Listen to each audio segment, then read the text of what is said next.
दोस्तों, आज हम आपके लिए मोस्ट रोमांटिक लव स्टोरी लेकर आए हैं। हम आशा करते हैं कि आपको ये रियल रोमांटिक लव स्टोरी पसंद आएगी। ये लव स्टोरी अभिषेक नाम के एक लड़के की है जो अपने घर जाने के लिए मुंबई रेलवे स्टेशन पे अपनी ट्रेन आने का इंतज़ार कर रहा था। तो चलिए हम जानते हैं कि अभिषेक की प्रेम कहानी की शुरुआत कैसे हुई।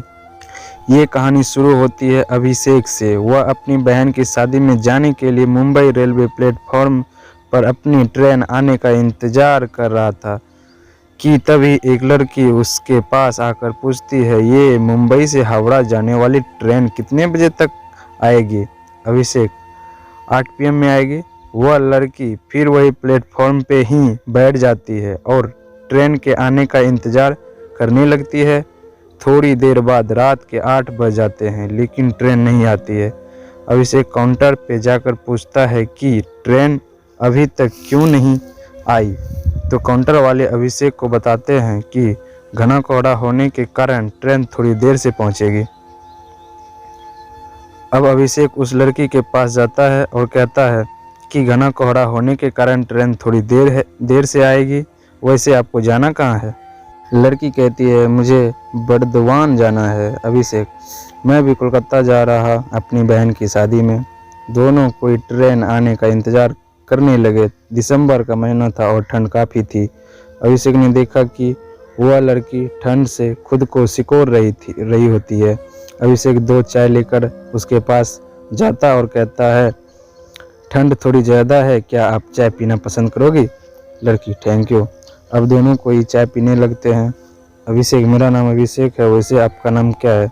लड़की, मेरा नाम अंजलि है। अब रात के 11 बज गए लेकिन ट्रेन नहीं आई। अभिषेक ने अंजलि से कहा कि चलो हम वेटिंग हॉल में जाकर बैठते हैं, यहाँ पे ठंड भी बहुत लग रही है। दोनों कोई हॉल में जाकर बैठ जाते हैं। थोड़ी देर बाद अंजलि सो जाते हैं। अब अभिषेक के आंखें अंजलि को ही देख रही होती है। अंजलि की गुलाब की पंखुड़ियों जैसी होठों और उसका मासूम से चेहरे को देखकर अभिषेक के दिल में कुछ होने लगा। अभिषेक ने खुद को संभाला और अंजलि की तरफ से अपनी नज़रें हटा ली। रात के 2 बजे ट्रेन प्लेटफॉर्म पे आती है। अभिषेक तुरंत जाकर अंजलि को उठाता है और फिर दोनों कोई ट्रेन में जाकर बैठ जाते हैं। अंजलि अभिषेक से पूछती है, आप मुंबई में क्या करते हो? अभिषेक, मैं एक कंपनी में सेल्समैन की जॉब करता हूँ। और आप क्या करते हो? अंजलि, मैं अभी मुंबई से होटल मैनेजमेंट की पढ़ाई कर रही हूँ। दोनों एक दूसरे से बातें करने लगे हैं और बातों ही बातों में अंजलि ने अभिषेक से पूछा कि क्या आपकी शादी हो गई है? अभिषेक मुस्कुराते हुए कहता है, नहीं, अभी तक तो नहीं हुई। अंजलि, आपकी कोई गर्लफ्रेंड? अभिषेक, नहीं, मेरी कोई गर्लफ्रेंड भी नहीं है, वैसी कोई लड़की मुझे मिली ही नहीं। अंजलि, कैसी लड़की चाहिए आपको, जरा हमें भी बताइए। अभिषेक, बिल्कुल आपकी जैसी। अंजलि, मेरी जैसी ही क्यों? अभिषेक, आप बहुत ही प्यारी और मासूम हो और आपकी ये प्यारी प्यारी बातें मुझे अच्छी लगती है। अंजलि, अच्छा जी, ये बात है, तो चलिए अब हम आपके लिए कोई मासूम ही लड़की ढूंढती हूँ। आप अपना फ़ोन नंबर हमें दे दो ताकि लड़की मिलने के बाद कांटेक्ट हो सके। अभिषेक तुरंत अपना फ़ोन नंबर अंजलि को देता है। थोड़ी देर बाद अंजलि सो जाती है लेकिन अभिषेक को नींद ही नहीं आती है। वह सिर्फ अंजलि को ही देखता रहता है। ऐसा लगता है मानो अभिषेक के दिल में अंजलि के लिए प्यार का फूल खिल रहा हो। अभिषेक उस पल अपनी आंखों कैद कर रहा था। वह सोच रहा था कि क्या पता फिर कभी अंजलि से मुलाकात होगी या नहीं। अब सुबह हो गई थी। ट्रेन बर्दवान पहुंचने वाली थी। अंजलि अभिषेक से कहती है, मेरी मंजिल आ गई, अब मैं चलती हूँ। अभिषेक को थोड़ा उदास हो जाता है। उसे ऐसा लगता है कि कोई अपना उसे छोड़कर जा रहा है। ट्रेन बर्दवान स्टेशन पर रुकती है और अंजलि मुस्कुराते हुए अभिषेक को अलविदा कहती है। अभिषेक ट्रेन की खिड़की से अंजलि की तरफ देखता है। अंजलि भी अभिषेक को आखिरी बार पीछे मुड़कर देखती है। उसके दिल में भी अभिषेक के लिए कुछ फीलिंग्स थी।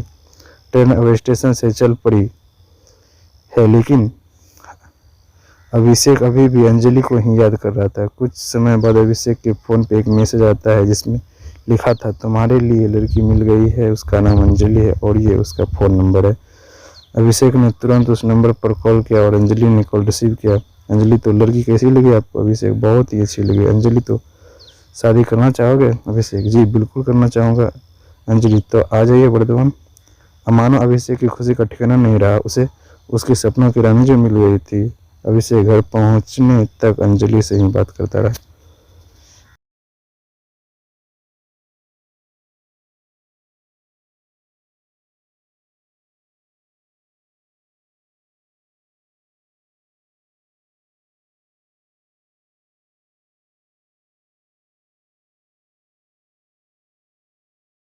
तो दोस्तों, सभी तरह की कहानियाँ लगातार सुनने के लिए इस चैनल को सब्सक्राइब करके घंटी के बटन को दबाकर ऑल पर सेट कर लीजिए, ताकि आने वाली वीडियो का नोटिफिकेशन आपके पास तुरंत पहुंच जाए। जय हिंद।